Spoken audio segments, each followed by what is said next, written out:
एक गांव में दो बहनें रहा करती थीं, सोनम और सुजाता। सोनम के कम पढ़े लिखे होने के कारण सोनम का विवाह एक गरीब परिवार में हुआ। वहीं सुजाता की सुंदरता पर रीझ कर एक अमीर व्यक्ति ने उससे विवाह किया। अपनी सुंदरता का घमंड तो सुजाता को पहले ही से था। विवाह के बाद उसे दौलत का भी घमंड हो गया। दोनों बहनें आसपास ही रहा करती थीं। जब भी मौका मिलता सुजाता सोनम को उसकी गरीबी के कारण नीचा दिखाने की कोशिश करती। अरे सोनम, तुझे पता है अभी अभी मेरे पति ने मुझे सोने का हार दिलाया और तुम्हारे खेत के पास वाला जो खेत है वो भी हम खरीद रहे हैं। तुमने तो शादी के बाद कुछ भी नहीं खरीदा होगा, मगर कर भी क्या सकते हैं। तुम्हारे पति के तो खाने के ठिकाने नहीं है, वो तुम्हें क्या खरीद कर देगा। सोनम को बुरा तो लगता, किंतु वह मन महसूस कर रह जाती। सोनम के दिन बड़ी तंगहाली में गुजर रहे थे। 2 वक्त की रोटी भी बड़ी मुश्किल से जुट पाती थी। कई बार सुजाता से मदद की गुहार की। अरे सुजाता बहन, आज हमारे घर पर अन्न का एक दाना भी नहीं है। ऐसे में मेरे पति जमींदार के घर पर गए, मगर जमींदार ने पैसे देने से इनकार कर दिया। तो सुजाता बहन, आज तुम थोड़े पैसे की मदद कर दो। फसल बिकते ही हम तुम्हारे पैसे लौटा देंगे। अरे बहन, तू आज पैसे मांगने आई है? अगर तू कल पैसे मांगने आती तो मैं तुझे थोड़े बहुत पैसे दे भी देती। मैंने तुझे बताया था ना, तुम्हारे खेत के पास वाला खेत जो हम खरीद रहे हैं। तो आज सुबह सुबह मेरे पति घर में जितने भी पैसे थे सभी लेकर चले गए। घर में आज पैसे नहीं हैं। किंतु सुजाता ने कभी उसकी कोई मदद नहीं की।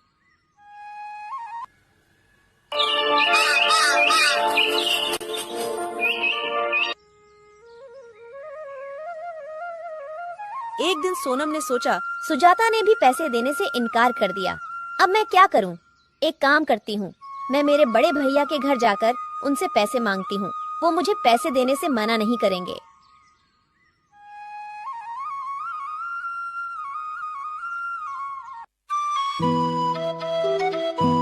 आगे बढ़ने पर उसे एक बूढ़े बाबा दिखाई पड़े। अरे बाबा, इतनी गर्मी में आप ये भारी मटका लेकर कहाँ जा रहे हो? कहीं नहीं बेटी, बस ये पास वाले गांव में मेरा घर है, वहीं ये पानी का मटका लेकर जा रहा हूँ।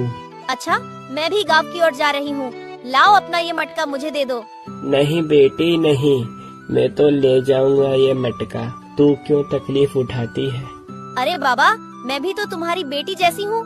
लाओ दे दो मुझे ये मटका। मटका ले लिया। दोनों साथ साथ गांव पहुँचे। सोनम ने बूढ़े बाबा के घर तक मटका छोड़ दिया। ठीक है बाबा, अब मैं चलती हूँ। और अपने भाई के घर पहुँच गई, मगर उस समय भाई घर पर नहीं था। अरे भाभी, भैया कहाँ पर हैं? वो अभी घर पर नहीं है। अरे मुझे भैया से जरूरी काम था। क्या काम है, मुझसे कहो। अरे भाभी, मैं क्या बताऊँ, अभी हमारे घर के हालात बहुत खराब हैं। हमारे पास 2 वक्त के खाने के भी पैसे नहीं हैं। तो इसमें हम क्या कर सकते हैं? हमारे पास कोई पैसों का पेड़ है जिसमें से पैसे तोड़कर तुम्हें हम दे दे। हमारे पास अभी पैसे नहीं हैं। ठीक है, पैसे मांगने के अलावा कोई काम हो तो बताओ, वरना यहाँ से जाओ। ठीक है भाभी, मैं चलती हूँ। भाभी ने उसे घर से भगा दिया। दुखी होकर वह अपने गांव वापस लौटने लगी। अरे बेटी, इधर आओ।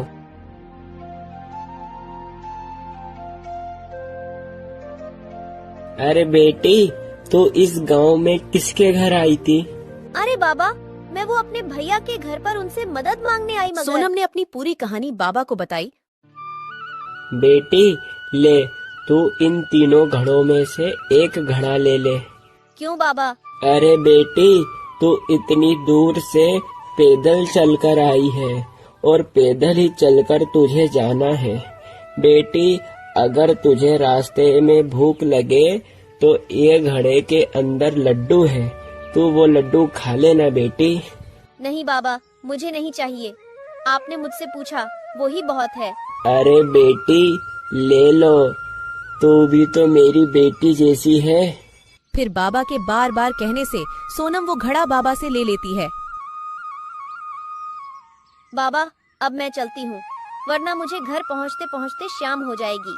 और फिर अपने घर की ओर जाने लगती है।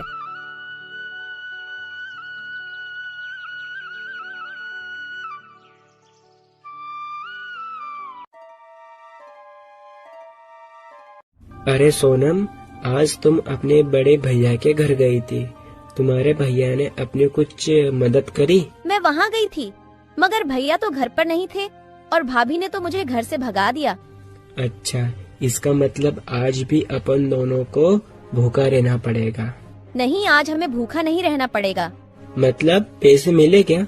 अरे नहीं, मैं जब भैया के घर से वापस लौट रही थी तब मुझे रास्ते में बाबा मिले और वो बाबा ने मुझे एक लड्डू से भरा घड़ा दिया कि रास्ते में भूख लगे तो खा लेना, मगर मैंने वो लड्डू नहीं खाए। क्या? ये तो बहुत अच्छी बात है। जाओ फटाफट से तुम वो लड्डू ले आओ, अपन दोनों खाएंगे। आज मैंने सुबह से कुछ नहीं खाया। रुको, मैं अभी लेकर आती हूँ। और जैसी ही सोनम घड़े को खोलकर देखती है तो वो चौंक जाती है। अरे बाप रे, सोने की मोहरे, वो भी इतनी सारी। अरे क्या हुआ?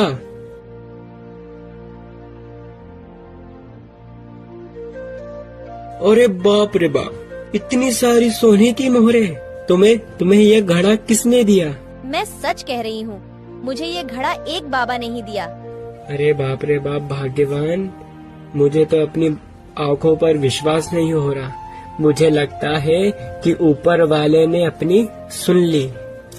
तुम सच बोल रहे हो, मुझे तो विश्वास ही नहीं हो रहा है। सोनम और उसके पति की खुशी का कोई ठिकाना नहीं था।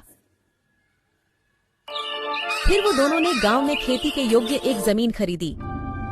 सोनम की तरक्की देखकर सुजाता को बहुत जलन हो रही थी। वो अपने पति से कहती है, अरे सुनो जी, ये मेरी बहन इतनी पैसे वाली कैसे बन गई?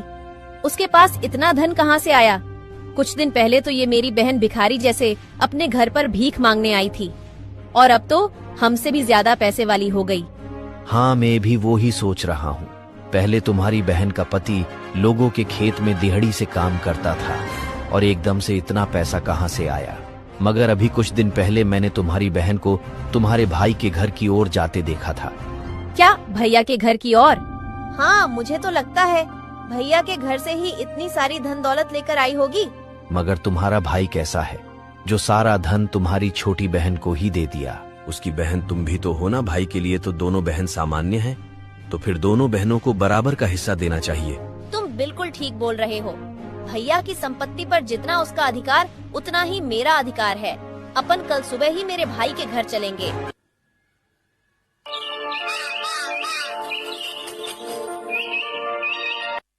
फिर वो दोनों सुबह सुबह अपने बड़े भैया के घर उनसे मिलने जाते हैं। उन्हें भी रास्ते पर वही बाबा दिखाई पड़ते हैं। अरे बेटी, तुम जरा ये मटके को उठाकर मेरे कंधे पर रख दोगी क्या बेटी? क्या तुम अपना काम खुद नहीं कर सकते हो क्या? मैं बूढ़ा हो गया हूँ बेटी, मुझसे ज्यादा वजन नहीं उठता, तो कृपया करके बेटी बस तुम ये मटके को मेरे कंधे पर रख दो बेटी। बेटी रख दो। तो क्या हमसे पूछकर बुढ़ा हुआ था? खुद ही तो बुढ़ा हुआ है। अरे भाग्यवान, तुम भी कहाँ इस बुढ़े की बातों में आ रही हो? जल्दी जल्दी चलो, हम घर पहुँचने ही वाले हैं। मगर सुजाता ने उन बाबा की कोई मदद नहीं की। वह उसके भाई के घर पहुंच जाती है। अरे भैया, भाभी, अभी कुछ दिन पहले छोटी बहन सोनम यहाँ पर आई थी क्या? हाँ सुजाता, थोड़े दिन पहले सोनम आई थी, मगर मैं उससे नहीं मिला। जब वो घर आई थी मैं बाहर शहर था, उससे केवल तुम्हारी भाभी ही मिली। भाभी, तुमने उसे कुछ दिया था क्या? नहीं, मैंने तो उसे कुछ भी नहीं दिया। हमारे पास कुछ होगा तो ही तो उसे देंगे। अच्छा, इसका मतलब आपने उसे कुछ नहीं दिया। ठीक है भैया, हम चलते हैं। अरे अभी तो तुम दोनों आए हो और इतनी जल्दी जा भी रहे हो, खाना तो खाकर जाओ। नहीं, हम यहाँ से निकल रहे थे तो हमने सोचा कि भैया से मिलते हैं। ठीक है, हम चलते हैं। अरे भैया ने तो उसको कुछ भी नहीं दिया, तो फिर उसे इतना सारा धन माया फिर कहाँ से मिला? मैं भी वही सोच रहा हूँ। इतनी धूप में चलने के बाद मुझे बहुत जोर की प्यास लग रही है। तुम्हें भैया के घर पर प्यास नहीं लगी क्या? तुम जाकर कहीं से जल्दी से पानी लेकर आओ, मुझे चक्कर जैसा लग रहा है। अरे जब मुझे प्यास नहीं लग रही थी, अब मुझे बहुत जोर से प्यास लग रही है। उन्हें एक झोपड़ी दिखती है। वह झोपड़ी उन्हीं बाबा की थी। क्या हुआ बेटा, मेरे घर की तरफ कैसे आना हुआ? बाबा, एक लोटा पानी मिल सकता है क्या? क्यों नहीं बेटी, आओ आओ मेरे घर के अंदर आओ। बाबा, हमने तो तुम्हारी मदद करने से इनकार कर दिया था, तो भी तुमने हमें पानी दिया है। तो क्या हुआ बेटी, वो तुम्हारा कर्म था, ये मेरा कर्म है। और बेटी, तुम दोनों को मैंने इस गांव में पहली बार देखा। तुम दोनों इस गांव में किसके घर आए हो? अरे बाबा, इस गांव में मेरे बड़े भैया रहते हैं, उनसे मिलने हम इस गांव में आए हैं। अच्छा बेटी, तुम वो हरिया की बहन हो ना? बेटी, तुम्हारी एक और भी बहन है ना, जो थोड़े दिन पहले तुम्हारे भाई से मिलने आई थी? बाबा, वहाँ थोड़े दिन पहले भैया से मिलने आई थी, मगर बाबा तुम्हें कैसे पता? अरे बेटी, जिस जगह तुम मुझे आज मिली थी, थोड़े दिन पहले तुम्हारी बहन भी मुझे वहीं मिली थी। उस बेचारी बच्ची ने मेरा मटका मुझसे लेकर मेरे झोपड़ी तक छोड़ा मुझे। मगर बाबा, तुम्हें पता है, जब से मेरी बहन भैया के घर से होकर आई है, जब से उसके पास में खूब धन दौलत हो गई है। बताता हूँ बेटी, बताता हूँ। उस बच्ची के पास जितनी भी धन दौलत आई है, वो उसके अच्छे कर्म और अच्छी नियत के कारण उसे प्राप्त हुई है। बाबा, मुझे तुम्हारी बात कुछ समझ नहीं आ रही। और मेरी बहन के ऐसे क्या अच्छे कर्म हैं जो उसे इतना धन मिल गया? कर्म और नियत अच्छी होने से ही धनवान कैसे हो सकते हैं? बाबा, तुम कैसी बात कर रहे हो? बताता हूँ बेटी, बताता हूँ, सब बताता हूँ बेटी। यहाँ पर जितने भी ये घड़े रखे हैं, ये कोई साधारण घड़े नहीं है। ये घड़े मनुष्य के कर्मों और मनुष्य की अच्छी नियत के परिणाम देने वाले घड़े हैं। क्या इंसान के कर्मों का घड़ा ये कैसा खड़ा है? बाबा, मैं तुम्हारी बात अच्छे से समझ गई। यह कर्मों के घड़े हैं। अपना जैसा कर्म होगा, इस घड़े में से अपने कर्मों के अनुसार फल मिलेगा। ठीक कहा बेटी, बिल्कुल ठीक कहा। बाबा, आपको विपत्ति ना हो तो एक घड़ा क्या हमें आप दे सकते हैं? हम भी हमारा कर्म अजमा कर देखते हैं। क्यों नहीं बेटी, क्यों नहीं, ले लो। तुम भी एक घड़ा ले लो, तुम भी अपने कर्म और अपनी नियत का फल पाओ। सुजाता को भी बाबा ने एक घड़ा दे दिया और वो दोनों वहाँ से चले जाते हैं। फिर रात के समय जैसे ही वो घड़ा खोलते हैं, उनके घड़े में से बहुत सारे कीड़े निकलने लगते हैं। बाप रे बाप, अपने घड़े में से तो कीड़े निकले। पर क्या गलत निकला? अपने कर्मों के हिसाब से अपन को ये बिल्कुल सही मिला है। अपन बहुत लालची थे। तुम्हारी बहन बेचारी इतनी मजबूरी की मारी अपने पास कुछ पैसे की मदद मांगने आई थी, लेकिन अपन ने उसकी मदद नहीं करी। कर्म ऐसे करने के बाद अपन अच्छे फल के परिणाम की अपेक्षा कैसे कर सकते हैं? तुमने बिल्कुल ठीक कहा। मुझे अपने पैसे का बहुत घमंड था। मैंने मेरी बेचारी बहन की मजबूरी नहीं समझी। मैं कैसे भी करके बस अपनी अमीरी से उसे नीचा दिखाती। सुजाता और उसके पति को अपनी गलती का बहुत पछतावा हो रहा था।